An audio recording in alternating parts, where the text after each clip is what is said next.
It is Monday, June 22nd, 2020. It is 8 p.m. Pacific Standard Time, and so you know what time it is. It's time for a little bit of coin metal. And it was yet another exciting get your ass kicked at Jiu-Jitsu Monday. Did get my ass slightly kicked by my partner, but not too much. Didn't actually get into any sparring today. It was mostly a transition that we were working on, and I'm not going to describe exactly what it is because I'm going to keep things kind of on the down low concerning my jiu-jitsu journey for the moment, because there's a lot of fucking assholes out there, and I don't want to give them any kind of ammo to, be like looking at the people or the person that I'm training with, rather. I am training with more than one person, but persons. Anyway, point being, it's none of their fucking business. It's my shit. Fuck them. But yeah, so it was cool. It was good to get back to it. I gotta tell you, I've missed it dearly. And just the even just drilling moves, I feel like I've lost quite a bit of my muscle memory. And so don't get me wrong, I've been doing all kinds of working out at home. I've got like at least, I want to say almost 2 or 3 like discrete workout styles that I do at night. And, one of them is standing, so all footwork. And I think I'll go in even further because, at least 2 more. One is progressive weight resistance. So I just use one dumbbell and I just lift the fuck out of it. Curls, military presses, lat pulls, but I do them in compound movements because in most things in jiu-jitsu you're not limited to one body movement. It's like any technique usually requires 3 or 4 body movements and significant body transitions in order to execute them in full, right? And so like all of my weight workouts are the same. I don't do just static lifts, I sit there and curl a fucking dumbbell. I do various things with the dumbbell that will incorporate a bicep curl, but not in just an isolated movement. I just don't sit there and pump it, bum, bum, bum, bum, bum, And I find that it helps me extend my breath, and I think that's one of the advantages that I've really sought to cultivate for a very, very long time is breath control. And when you get in really good discipline with your breath, there really isn't too much you can't overcome. It's like, because most of the time when you're panicking and making bad decisions or just making ill-informed decisions, a lot of times you're not breathing either. And if you were to be paying attention to your body at that moment, you would realize you're oh my god, you're panicking yourself with your own breath. Your breath causes your heart rate to rise, which causes your adrenaline to pick up, and so after a while, it's a little cascading kind of thing, and to go from 0 to 60 for some people is not very difficult at all, and like I said, when you're trying to make good decisions, make rational decisions, you need to be a master of your breath, because that's where it all starts. It all begins and ends with breath. It's the first thing you do when you come out of the womb. It's the last thing you'll do when you leave the face of the earth. But anyway, when you can manage your breath properly, and in jiu-jitsu it's very tough, because somebody's trying to choke you, somebody's trying to get a hold of your leg, somebody's trying to get a hold of your arm, somebody's got your body crushed in a triangle. Somebody's got you in full mount. Somebody's on your back. These all cause your heart rate to go up. It's a stressful event. Well, when you can kind of flatten those peaks out a bit, through familiarity and developing the muscle memory, then you can associate, or you get an opportunity to associate those situations with a time when you've had an opportunity to assess your breath and with intent slow it down or take control of it. You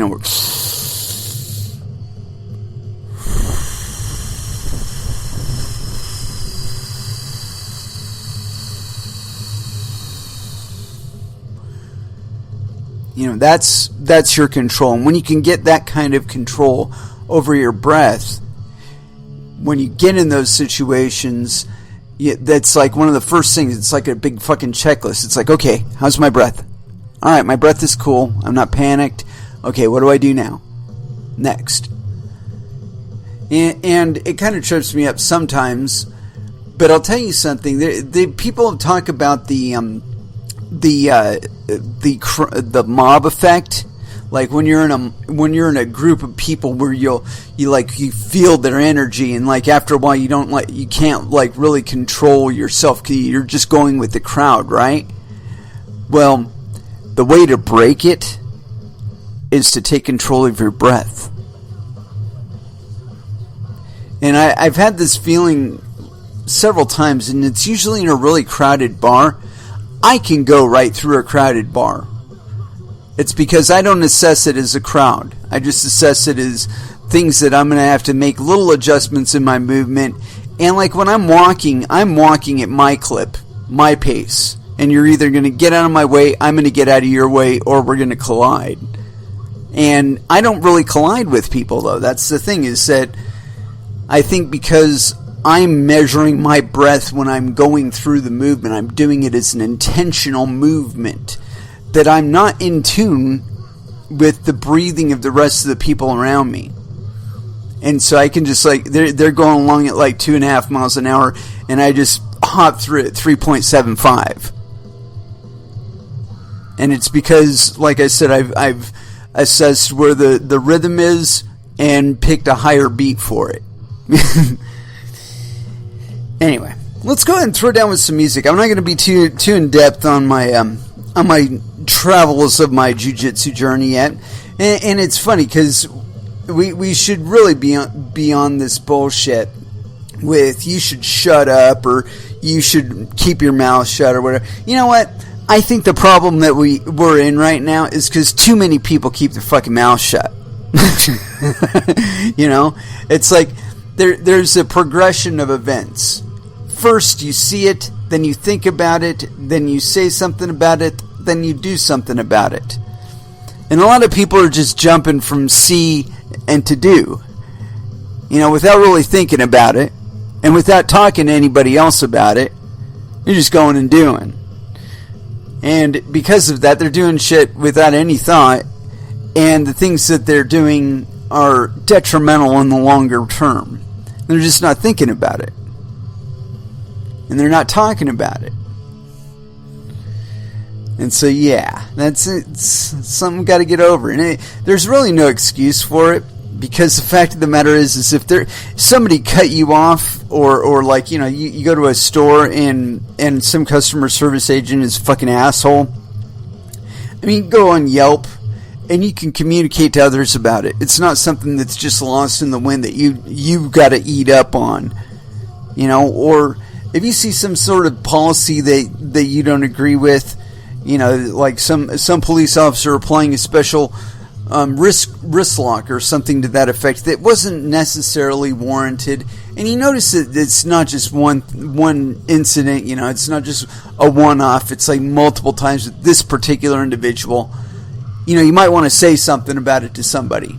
Now, you know, there is the aspect of being a little tattletale bitch, and then there's the aspect of bringing people to account for doing shit that's like fucking illegal.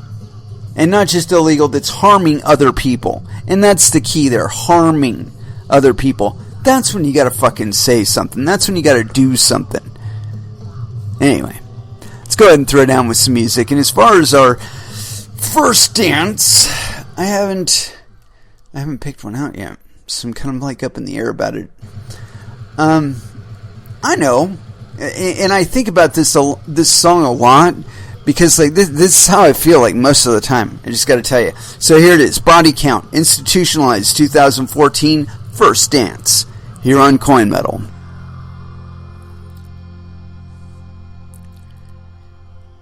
And that was Death Clock with The Gears. And so, as far as what we're going to talk about tonight, it was a little bit up in the air. I was digging around, trying to find some good stuff. And I did see this, and this... I gotta tell you, the repetition in the crypto industry, it's like there's this wave, alright? And it's like a brute force attack, right? Only it's a series of memes, and they're brute forcing these memes, where they're trying to convince you that it's absolutely necessary to have things a certain way in order to use cryptocurrencies. That they're overly difficult for the average person to understand. Blah blah blah, UTXO and a whole bunch of other bullshit that is just meant to dissuade you. The fact of the matter is that I got into Bitcoin at the very, very beginning. And I'm a fucking idiot by comparison to a lot of people in this space. On some things. On other things, they're completely unrealistic. And I guess it's the perspective of having some experience in life and understanding a little bit about what people will spend money on and what kind of bullshit they're willing to tolerate in order to get the job done. And it seems to me that there are a number of people out there, a number of interested parties out there, that would like people to continue to use money the way that they've always had to. I.e., within systems that are built specifically for governments and other institutions to document, keep track of, make little patterns on charts of, for all it actually means, and keep track of a whole bunch of shit. Spy on you, unnecessarily. I mean, really, how big a fucking threat are you that they need to track every single fucking transaction you did? Oh my god, he bought a fucking pack of cigarettes. He bought he bought a 6-pack of beer. He might be having a good time somewhere. Oh my god, we got to crack down on that. Where's he going to do it? Is he going to do it in a park? We got to make it illegal to drink in the park. And I think it's this perspective that we've had. It's been imposed on us by the mediums that we've got. Okay, things like our bank accounts, and of course that beautiful little ATM card. And there's always been the sneaking suspicion that they want to narrow that down to a fucking RFID tag that they stuff under your skin and shit like that. And I don't have any interest in having anything like that. I mean, I would be more interested in my bank taking like biometric data of me if my bank could actually keep a hold of that information without it being disseminated or sold to somebody else. And that's just not the case. They'll fucking do it. They're fucking out to make money, for Christ's sake. Anyway, I got this thing here. It's on Coindesk.com, and this comes up. And, it's like, it's one of these things I think I've seen it probably 3 times now, where these entities like PayPal, Venmo, Stripe, They make these noises like, oh, you're going to be able to buy and sell crypto through us. Oh, yeah, wonderful, blah, blah, blah, blah, blah. And it works out for a very, very short period of time. And like less than a year. And what happens is, from the point they start servicing it or allowing those type of transactions to be serviced on their service, the fees for them on the native networks for these currencies become too high, specifically with regard to Bitcoin. Anyway, so here it is. I have danced all around it. It's on Coindesk.com.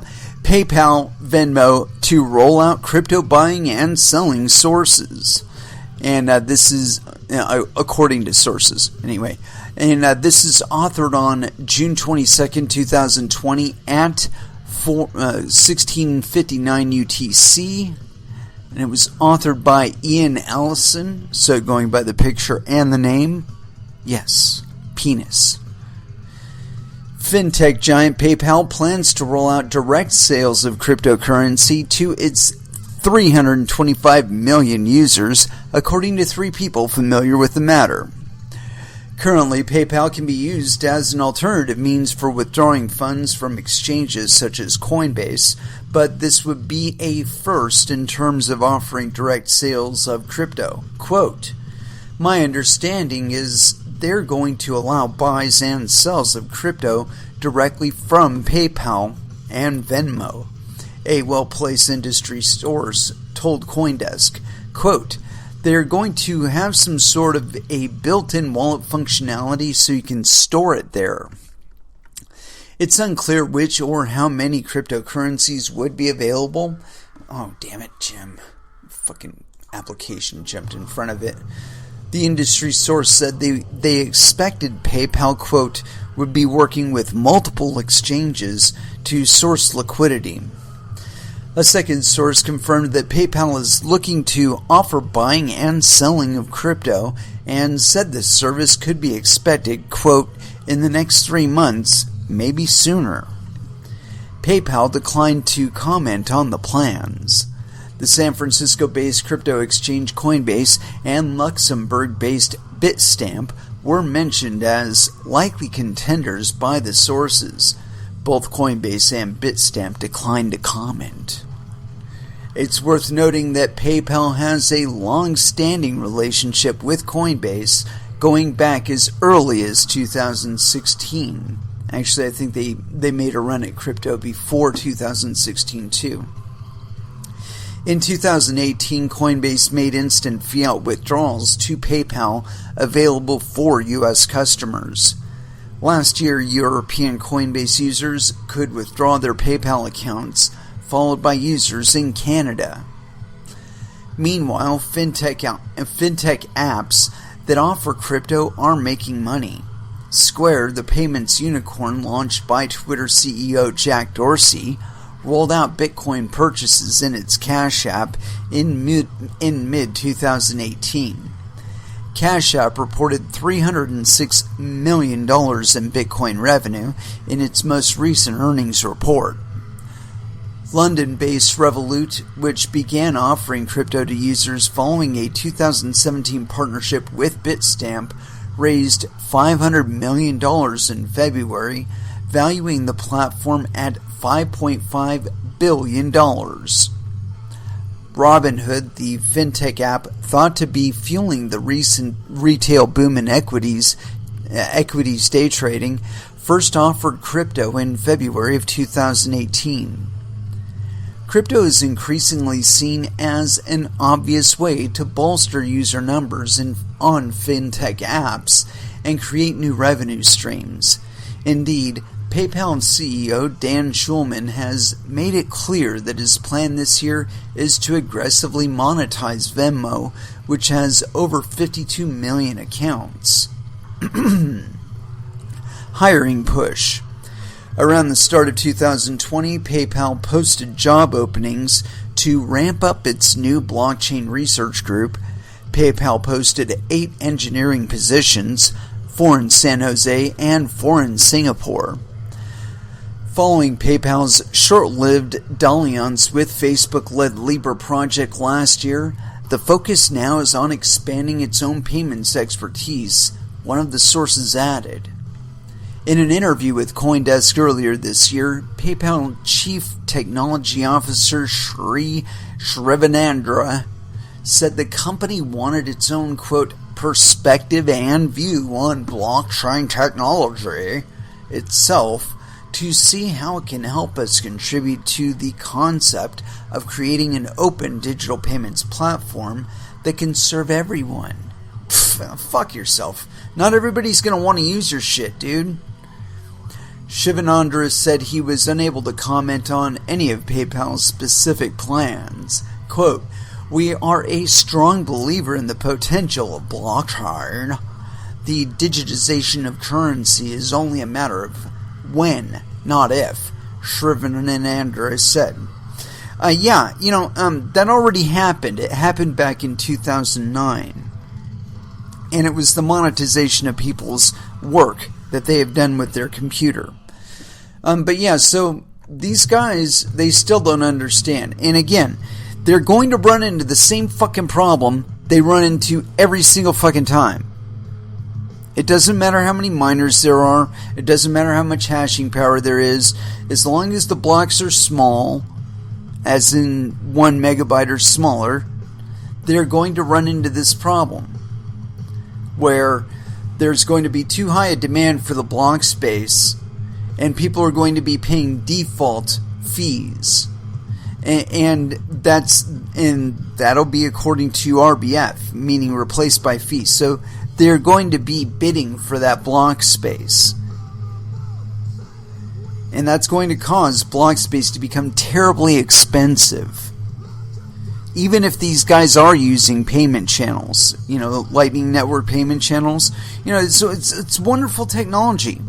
I've never said that it doesn't work. I've said that there are some adversarial aspects to it, meaning that there can be adversarial actors on it, and as soon as it becomes advantageous for somebody to try and steal the money, they will fucking do it. People do not understand this about the incentive structure of Bitcoin. Okay, that's why all transactions were supposed to be pretty much treated as the same as every other transaction, completely neutral, right? If you go back to I want to say 2012, 2013, and you listen to Andreas Antonopoulos, oh my God, the fucking Bitcoin is wonderful, and we're going to be able to put everything on it, and on and that. And of course, we continually ran into this problem of block space. Now, see, we increased the block space limit on Bitcoin's blockchain before.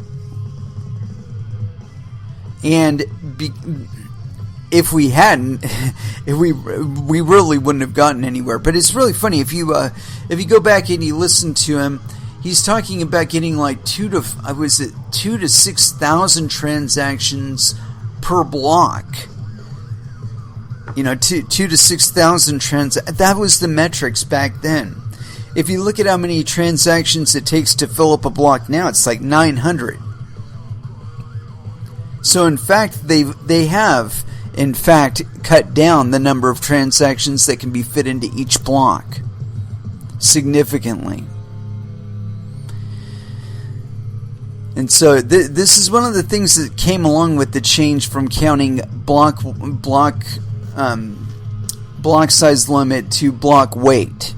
And they essentially they claim that they're getting 1.8 megabytes worth of, or up to 1.8 megabytes worth of information on a block, but at the same time they're losing the number of transactions that they can fit in there. So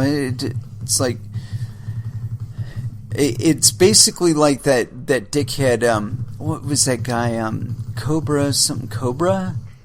I don't know why I keep wanting to call him Cobra, but there was some dickhead a long time ago who said, "Oh, let's make the blocks 300K." Well, basically, he got his wish.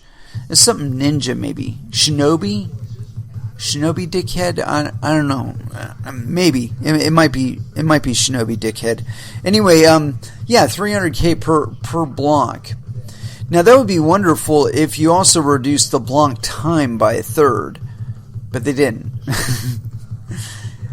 So, I don't know. I think that in the longer term, all of these third-party payment providers are going to run into the same fucking problem.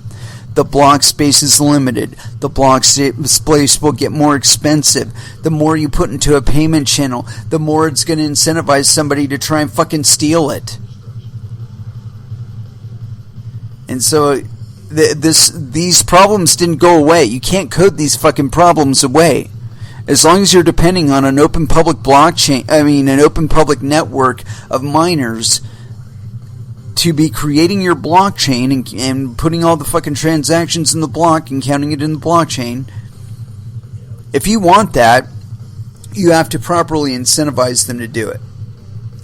And as soon as there isn't enough incentive, meaning you're doing trillions of dollars of business in your fucking payment channels and you're paying the miners, $7 transaction fees to open and close your payment channels. And I mean, shit, you're making all kinds of money, just nicking a transaction here, nicking a transaction there, and it's wonderful for you, but you're not doing any of the real work that's sustaining that network.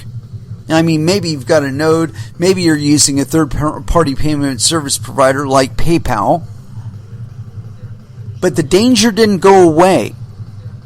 If it's got any exposure at all to the open public blockchain, the danger did not go away.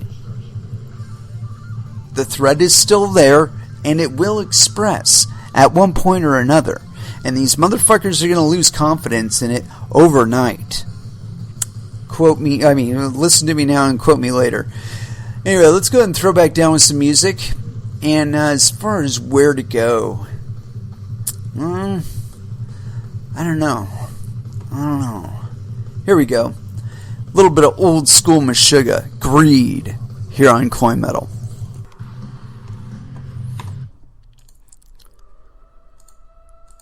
And that was dope with Survive. Man, I should have let that play. I love Skindred. Anyway, as far as what we're going to get into other than that today, I just had a little social interaction there online. A little bit of argument about, of all things, bike paths and people riding their fucking bike on the goddamn freeway. Jesus Christ. I'm sorry, I rode a bike for like 15, 20 years in Los Angeles County, and there wasn't anywhere that I wanted to go that I couldn't get to by riding through residential areas and really low traffic areas where I was least likely to be interacting with 2,000 to 6,000 pound vehicles. This was like a chief concern for me. Getting run over is not really good for you, right? So when you plan your trip, you plan to go a path where you're least likely to run into vehicles. That way you don't get run over. Or at least you lower the possibility down significantly. And that worked out, really. I mean, the very few times that I did end up on somebody's hood, it was because I was doing something fucking stupid. I was crossing on the wrong side of the street, or, some shit like that. It was just something stupid. And so it's like, when you think about it in terms of what's my responsibility, you're riding on a bike. It's your responsibility too how you interact with other vehicles on the road. And if you're riding out in the fucking freeway, I'm not going to shed a tear if somebody puts you up on their hood. I am not at all. Why? Because there's 2,000 to 6,000 pound vehicles going up to 80 miles an hour on that fucking thing. So, yeah, if you turn into a big old red splat on there, not a tear. Not a tear. Anyway, as far as what else we're going to get into, I got a whole bunch of stuff here. And, this one, of course, it's from fucking Zero Hedge, of all places. It's not a crypto media place, so we don't tend to go to them very much. But I like them because they cover things on the Fed, and they happen to share my sentiment when it comes to the Federal Reserve. Anyway, this is on Zero Hedge, and the other thing I don't like about Zero Hedge, it's a goddamn data aggregator site most of the time. And so I want to jump to the article that they're actually referring to. I'm going to make sure that I can actually access it from somewhere else. Yeah, okay. I'll get into this thing. Alright. And so this is on International Man, I guess. Internationalman.com. And this is by David Stockman. So yes, penis. David Stockman on fiscal disaster, social unrest, and the presidential election. International Man. Recently, massive riots have broken out in many cities across the U.S. Despite the unrest and the economic damage from the shutdowns, the stock market continues to rally. it seems that markets don't reflect earnings, economic prosperity, or growth. What is going on here? David Stockman, it's quite simple.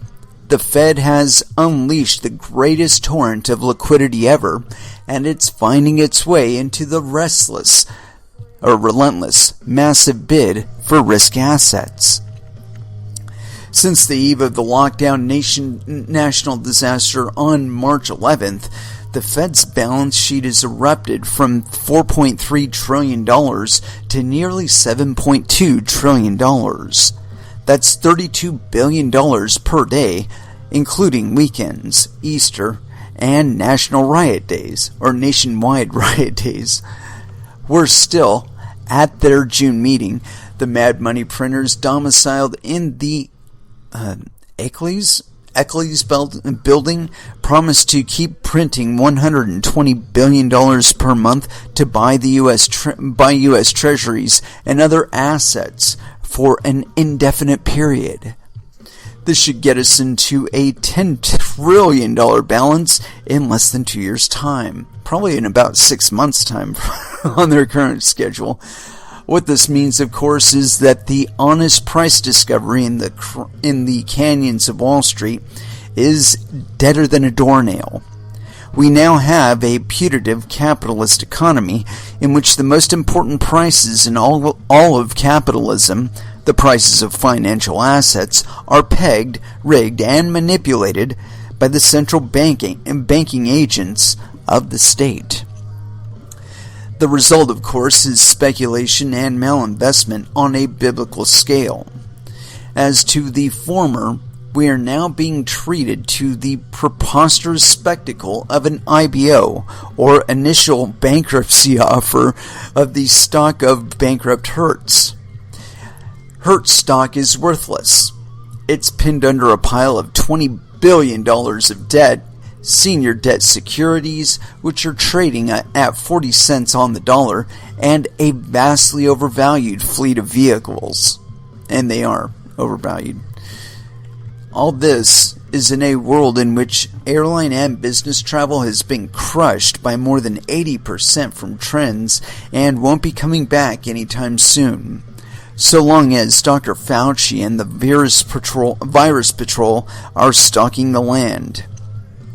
Yet the unhinged millennials who idled their ample time and de minimis money on the Robinhood trading platform have bid up Hertz post-Chapter 11 stock price by more than 10 times, thereby inducing a mainstream investment banking firm to propose underwriting a $1 billion stock offering in lieu of debtor in possession.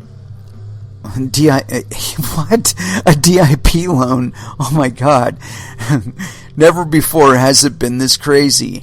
And yet, the empty suit who sits atop the chair at the Fed keeps insisting this is all being done for Main Street and the workers. And as Powell said in his June presser, the Fed has no asset price target in mind at all. It just wants to keep financial markets functioning smoothly. What hay wagon does this doofus think we all fell from? Whether they intend to or not, their massive infusions of liquidity into the financial markets and relentless bid for financial assets funded with fiat credits has rebounded to the... What? Dude, rebounded. Jesus Christ, I can't spell. To the top 1% and 10% who own 53% and 88% of equities respectively. And it's setting up the financial system for a third and most spectacular crash of the century, which in turn will wipe out what remains of middle-class wealth. Actually, no, it's going to create the greatest transfer of wealth, of existing wealth. But it's also going to cause the greatest transition into other monetary mediums. Continuing on. International man, over 40 million Americans are unemployed. Many small and medium-sized businesses will never reopen. Many must survive not only on extended lockdown, but also the most severe riots in decades. How are the riots and shutdown going to affect Main Street? David Stockman. It's a devastating combo and originates in the most senseless, destructive act of the state in modern times, if ever. We are referring to the sweeping quarantine and the lockdown orders that caused instant economic heart attacks in vast sectors of the U.S. economy after mid-March.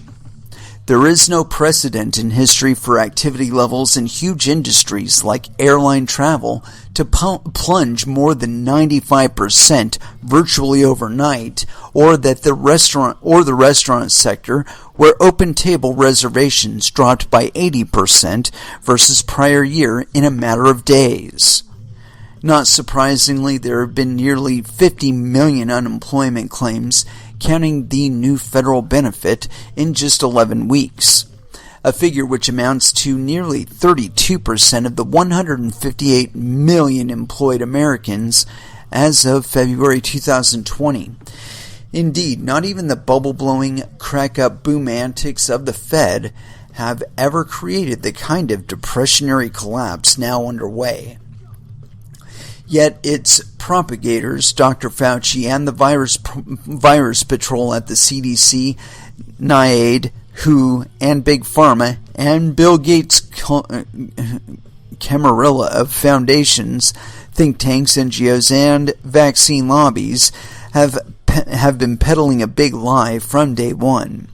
Namely, that COVID-19 is the modern equivalent of the Black Plague and spreads its deathly pathogens on a random basis to all segments of the population, the young, the old, the healthy, the sick, and all variations in between, with equal alacrity.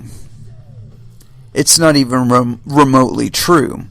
There are 104 million young people in the USA under 25 years of age, and as of the end of May, the mortality rate with COVID was well over 0.12 per 100,000 population. That is, all the schools, bars, gyms, restaurants, movie theaters where they congregate were shut down by orders of the governors and mayors, but it would take 1 million of these young people to generate just one death attributable to the COVID. And we emphasize with that we emphasize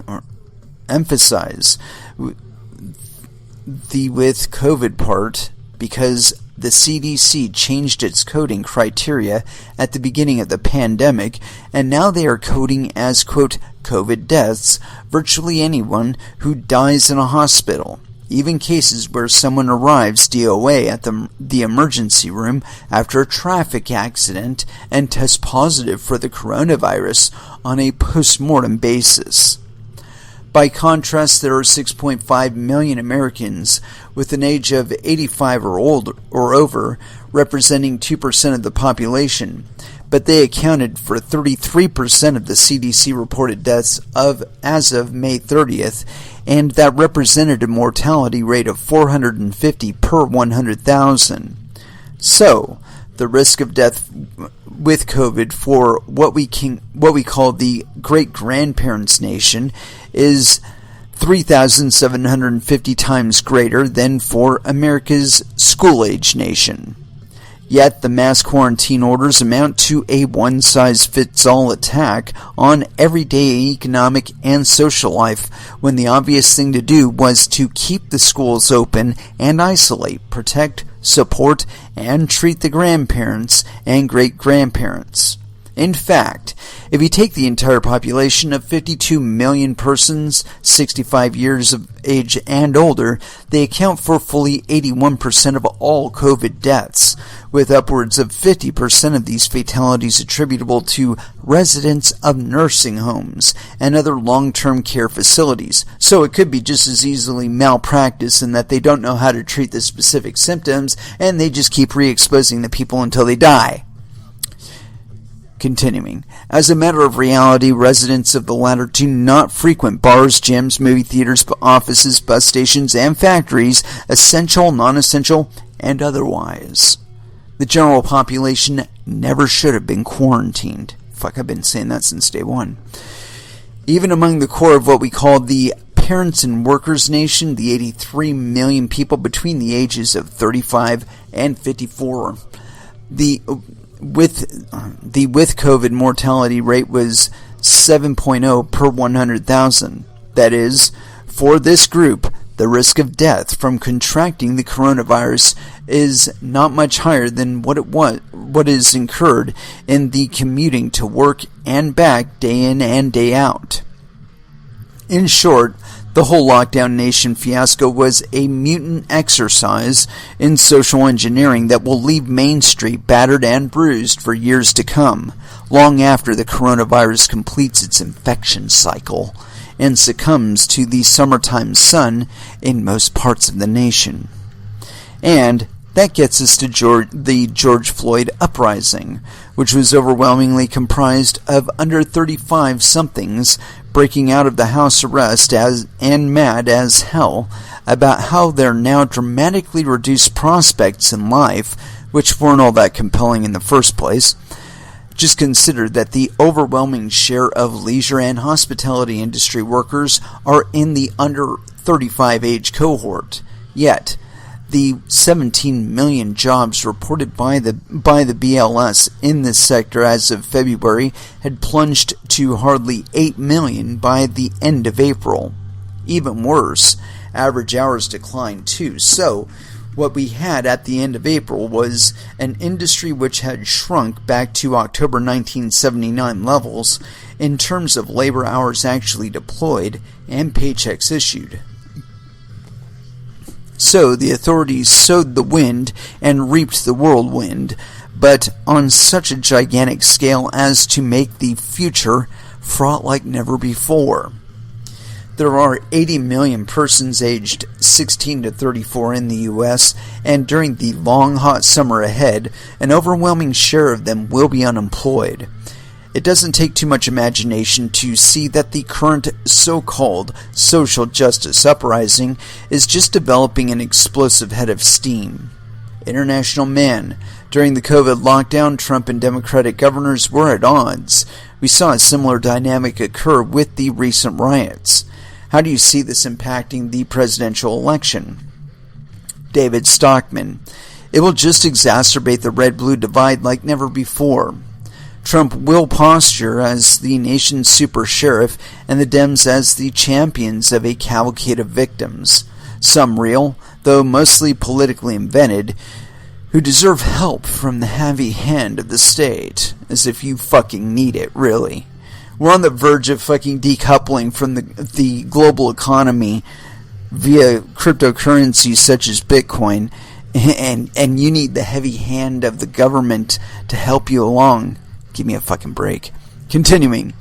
In other words, the upcoming campaign will be a contest between the Trumpian law and order form of big government and the liberal progressive socialist version of the Leviathan state. And what's going to get crushed by the clash is the Constitution, fiscal solvency, federalism, free enterprise, and personal liberty. The fact is, neither party's agenda has any legitimate place in the halls of government. The identity politics and racialist agenda of the Dems is simply a brazen abuse of the democratic process for the purposes of winning and retaining the pelfs and other powers of public office. But the Donald's law and order demagoguery is just as bad. The solution to mismanaged riots in the blue state cities and juvenile stunts like the 6-block autonomous zone in Seattle is federalism. That is, law enforcement is a state and local function that never should have been elevated to the federal level in the first place.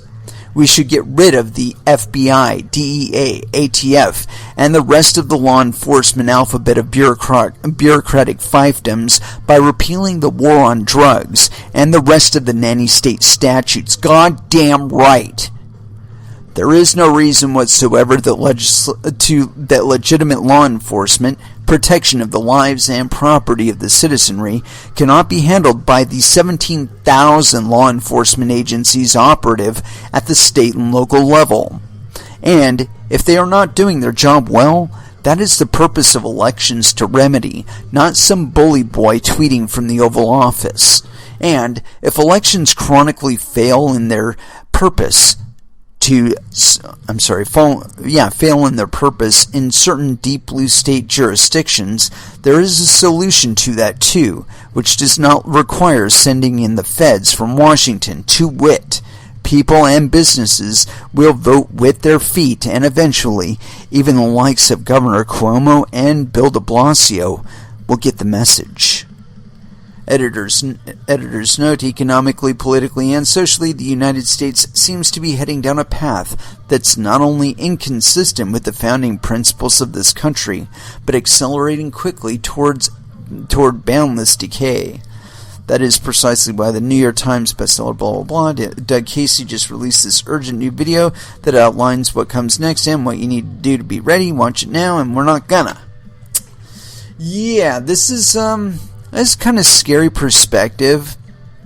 But like I said, I think that one of the things that's occurring, and a lot of it I believe has been pre-planned, significantly well in the past, and started in colleges and is now expressing out on the street, is this idea that we can force socialist ideals and basically have the vast majority of us be some sort of slave class to a tiny number of people that benefit from our every transaction. And there has been, and there still is, several attempts to try and force this to be, despite the existence of cryptocurrencies and the independence of such system that they enable. But the thing of it is that the monetary value and the commerce will still happen.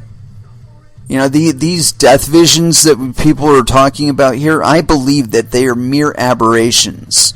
That whatever expressions that we do see of them are brief. Because people suddenly understand in a very short period of time that when they burn something down, it doesn't immediately come back. And the thing that they burnt had jobs in it. Jobs that they could have had if they weren't too busy burning it.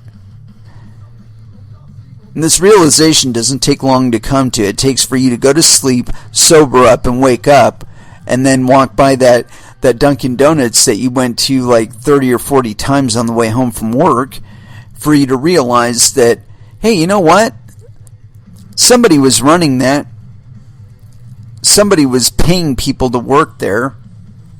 And those people were benefiting from the fact that they had a job. It wasn't the greatest job in the world, but it might have been more than enough for them to work, put clothes on their back, put something in their mouth, put a roof over their head, and maybe even enjoy a movie here and there, or buy something for themselves.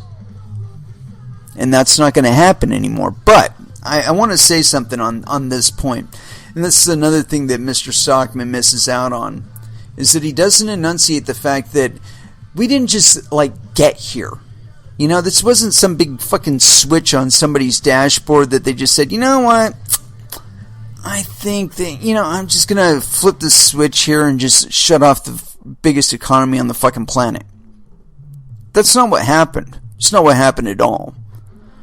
I've talked about it on this show before that I believe that there were several blocks of businesses that, drew a whole lot of money to them that were boarded up. And they weren't boarded up because some anticipation of rioting, although it may have been that. But they were boarded up beforehand because they were closed. They couldn't afford to put stock on the shelves, and it's because they were being taxed to fuck. All their customers were being taxed to fuck.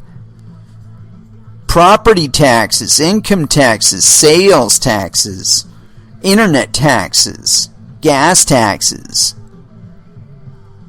All of these little nicks were stealing more and more of their ability to keep the economy afloat. They can't pay for the fucking government to exist to the extent that the government wants to exist, or at least wants to have a budget like it exists, and keep themselves alive and sustain the global economy. Can't do all three. You got to take one of them and cut it out. See, personally, I think the decoupling is just the cutting of the government out of it. You know, that's why Bitcoin was peer-to-peer. It doesn't require a government entity. It doesn't require a corporate entity. It just requires other people just like you who are operating miners and nodes out there and preserving the network. And there are several thousand networks just like it that you can participate in on the same level. And so, yeah, like I said, I think that, you know, the fact that we got ahead of it this far, we're going to get a hit in confidence, though. I've predicted this multiple times. I even gave it a name back in like 2016. I called it the GR Fu because I expected Ripple to be the medium by which this was done. However, Ripple just gave everybody really bad ideas for how to go forward, and so you'd ended up with shit like Lightning Network and sharding and all kinds of bullshit like second layer bullshit. And these are just people trying to tell you, hey, you can't use a peer-to-peer cryptocurrency peer-to-peer. You have to use it through us so that you can pay us just so we can continue to exist and we can document all of your transactions and rat you out to the government. That's what Coinbase does. You know, and they've been going through this widespread effort, and like I said, it's like it's a big brute force attack where they do it in succession, where everything will go along just fine as the traffic has gone down on the Bitcoin network, and so transaction fees are down there below 30 cents, and then all of a sudden one of these entities like Venmo or Coinbase itself or some other entity like that will throw their hat into the ring of buying up block space and doing their off-chain bullshit. And all of a sudden that causes the demand for the block space to go up, which causes the transaction fees to go up, which makes it unaffordable for the average person to maintain a Bitcoin transaction, a Bitcoin payment channel, Lightning payment channel for Bitcoin, because the fees to initiate and terminate the payment channel are too high. This is all by intent. This is all by design. So when you're looking around and you're thinking, well, gosh, you know, maybe if I got my monetary value out of the banks, then they wouldn't be able to debase it by issuing all these new notes. And you'd be correct. But like, where do you go? I mean, if it's going to cost you half of your stack just to transact it, it's not really worth it anymore now, right? I mean, and if you can do the same thing on a transactive medium that goes faster and moves the money just as finally, why would you even bother with off-chain transactions at all? I wouldn't. I take my Bitcoin to a fucking exchange where I can get a volume of it out in a cryptocurrency that isn't tracked like Bitcoin is. I would withdraw it as that and then do my business with it. You know, I mean, if there's entities out there that are willing to accept it for as money that do what you need to do, connect directly through them. You know, get all around the fucking alphabet soup, get all around your fucking state and local government, and just do business with this other person. And don't worry about it. It's nobody else's business but yours and the other person. You get your stuff, they get the money, everybody happy, right? Well, that's where we're headed. And this isn't something that I'm saying because, you know, I'm just saying it because, you know, this is the way I want it to happen. No. I'm saying it because this is the cheapest way for it to happen. The path of least resistance. If the path of least resistance doesn't involve a government entity can't intercede in you conducting your business in it. And this has been my perspective on cryptocurrencies this entire time. You know, even if governments do participate in it, which they will, it's a certainty. It will only increase the validity of cryptocurrencies on the open market. And so what we're dedicating our funds to, we're going to be a lot more diligent about it in the future too. So, these people that worry about scams in crypto, it doesn't take too long for you to fuck over an enterprise class entity before they terminate their relationship with you and move on down the road to find somebody more honest who can get the fucking job done. And if all they're expecting is for you to do the fucking job, that's fine. If they're not expecting you to be licensed with some federal entity or registered with some state entity, but they're just expecting that you can get the job done, well, your cost profile is going to be lower than somebody who is fully compliant on a state and federal level.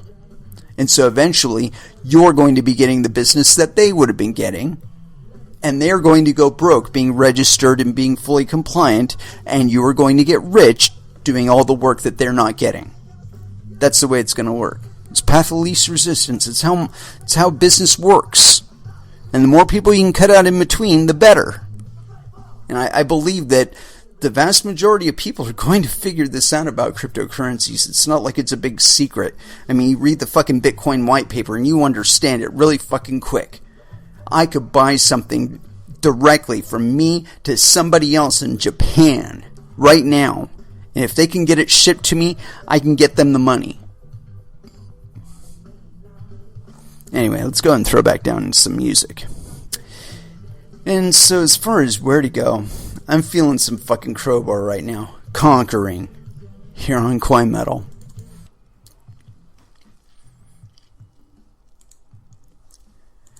And that was White Zombie with Welcome to Planet Motherfucker.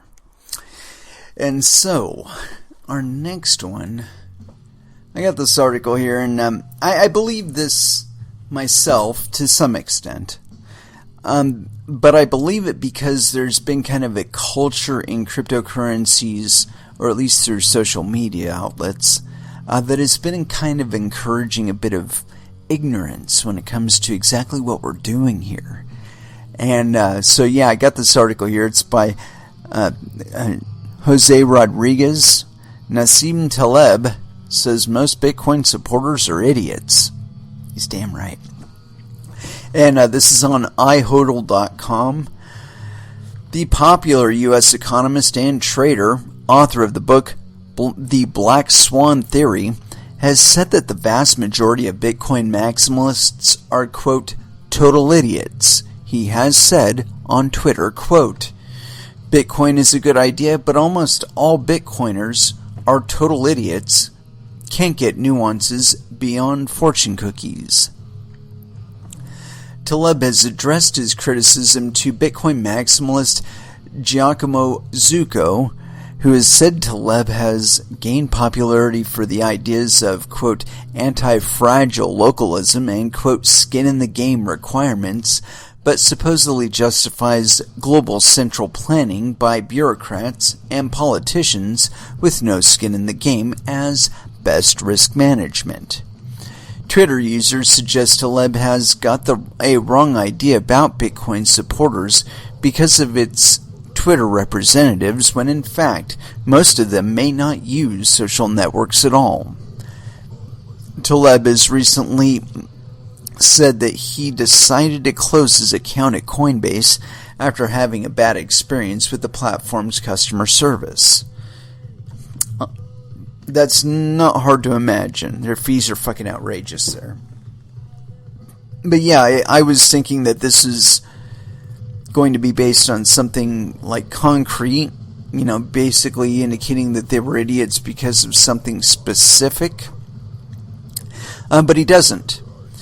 And that's a shame, because there is a lot of idiocy out there when it comes to Bitcoin maximalism.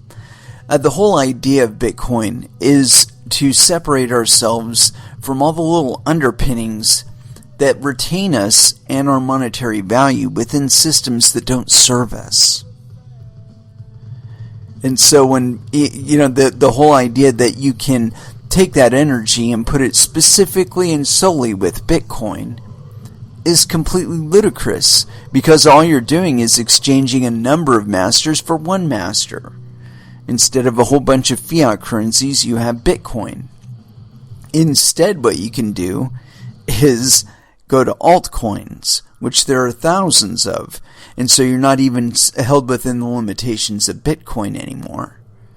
And see, I believe there will be another rash of altcoins, either this year or within the next, I would say, 2 years, as more and more of the economy finds that they simply cannot be compliant and feed themselves and make everybody happy. You just can't do it. What they'll be able to do is conduct a lot of cryptocurrency transactions that nobody but them and their business partners are even remotely aware of. And that'll be that.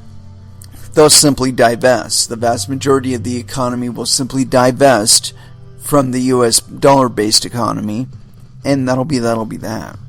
And we're not going to be talking about this shit anymore. And instead I believe that governments will be competing to see who has the best balance of cryptocurrencies, publicly mined cryptocurrencies, in their reserves, and how they're utilizing those funds. But that's just my perspective. Anyway, I got this next article here. It's on Bloomberg.com. SoftBank support for Wirecard under scrutiny after meltdown. And this is a slightly older article. It was authored on June 19th, and it's by Pavel Alpayev and Takahiko Hyuga. Wow. Let me check something out really quick here. No clue there. I'm going to just say yes, penis. Both of them sound like penis names or guy names. Anyway, continuing on. The meltdown at Wirecard AG is raising questions about the company's complicated relationship with the troubled SoftBank Group Corp. The Japanese conglomerate signed a strategic cooperation agreement with the payments firm last year and agreed to buy $1 billion of Wirecard convertible bonds, although that exposure was later cut through a complex transaction. This month, a partner at SoftBank's investment arm was on track to become a supervisory board member at Wirecard.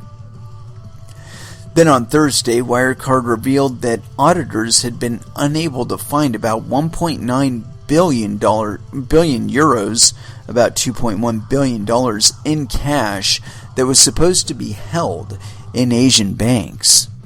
The company suffered one of the worst stock slumps in the history of Germany's benchmark index, then fell again sharply on Friday. The damage for SoftBank may be more to its reputation than its finances. The Japanese company last April unveiled a complicated transaction for about $1 billion in convertible bonds for Wirecard.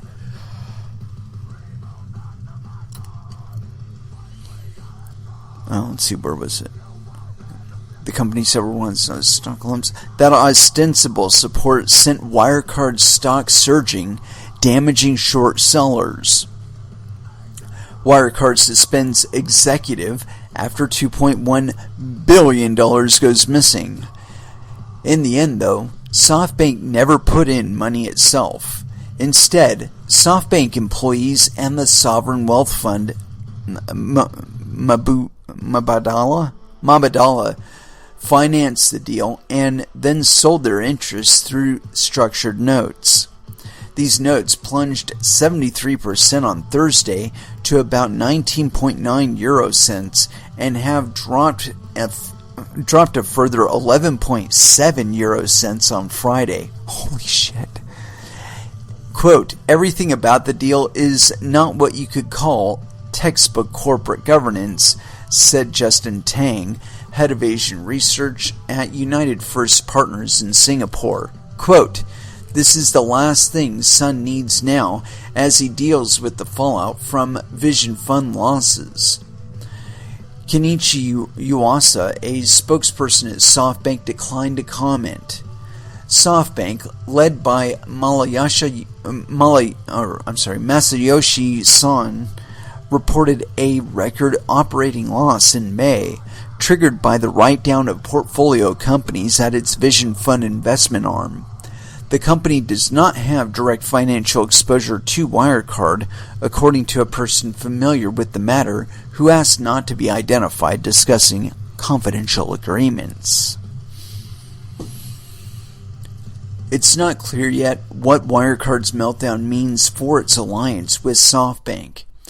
While auditors are working to verify the company's finances, Chief Executive Officer Marcus Braun, the company's biggest shareholder, portrayed the company as a potential victim. Samuel Merksamer, a partner at SoftBank's Vision Fund, was supposed to join Wirecard's board with an announcement coming as soon as this month, Bloomberg News had reported. The alliance between the two companies was aimed at facilitating partnerships between Wirecard and SoftBank's portfolio companies, including Atoll Group, Brightstar, and Oyo Hotels and Homes. SoftBank will hold its annual shareholders meeting next Thursday. Quote, "The president will need to explain this series of failures to shareholders at the AGM next week," said Koji Hirai, head of M&A advisory firm Kachitas Corp in Tokyo. That's going to be very, very interesting. That sounds like a big nut shot to them. Apparently, they're probably having some liquidity issues. And this is not surprising, to me at least, because it's like, if you don't have the funds, you certainly should not be borrowing them in this kind of market.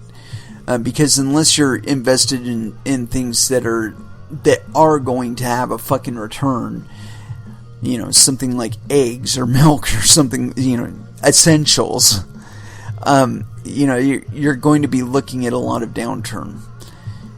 I think that a lot of people are going to start getting into growing stuff specifically because of shit like this.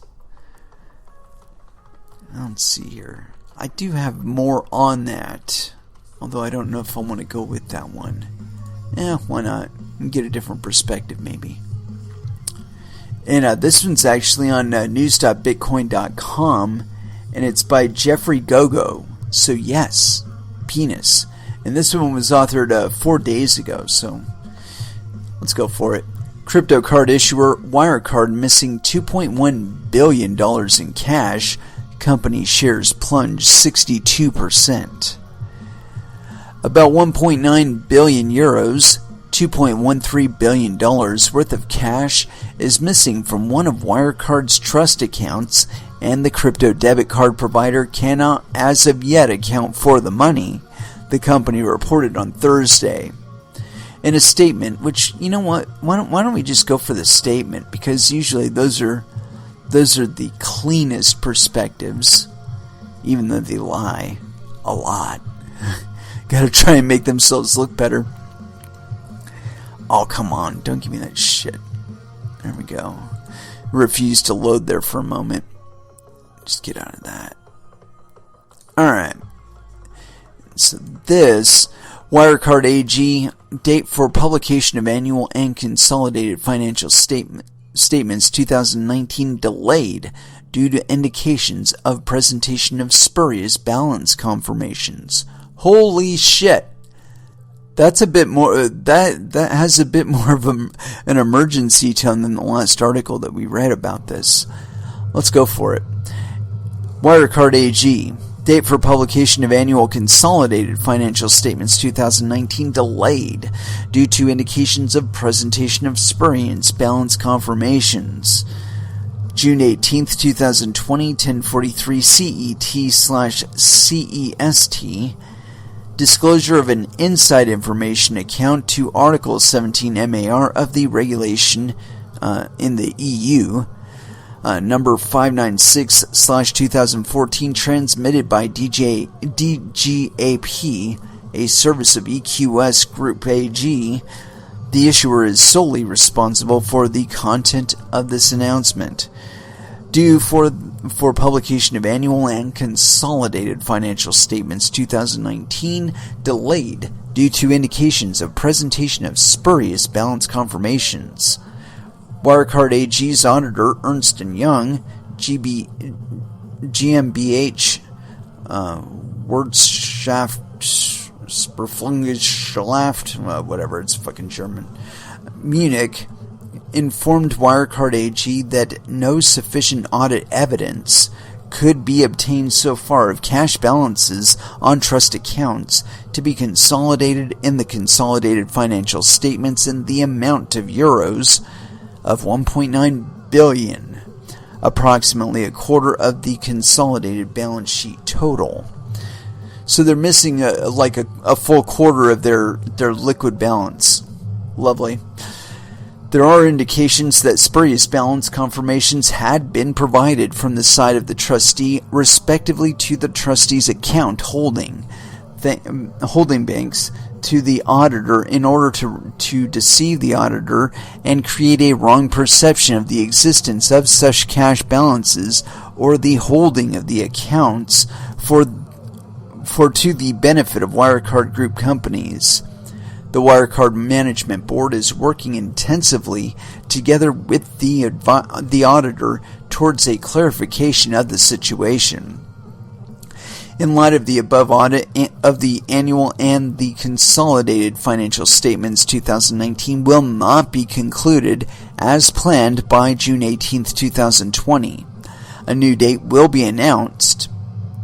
If certified annual and consolidated financial statements cannot be made available until June 19, 2020, loans made to Wirecard AG amounting to approximately 2 billion euros can be terminated. Holy shit. They're talking about terminating existing transactions to equivalent to the amount. Wow. That's just fantastic. But you know what it tells you is that there was $2 billion lying around. Somebody had access to it at one point or another, and it was either in part or in whole stolen without anybody knowing. And these are regulated companies that we're talking about. Wirecard is not an unlicensed entity. So for them to have this kind of lapse, it just shows you again and again, there is no certification, there is no registration, there is no licensure, there is no insurance that can keep your third parties from abusing their position.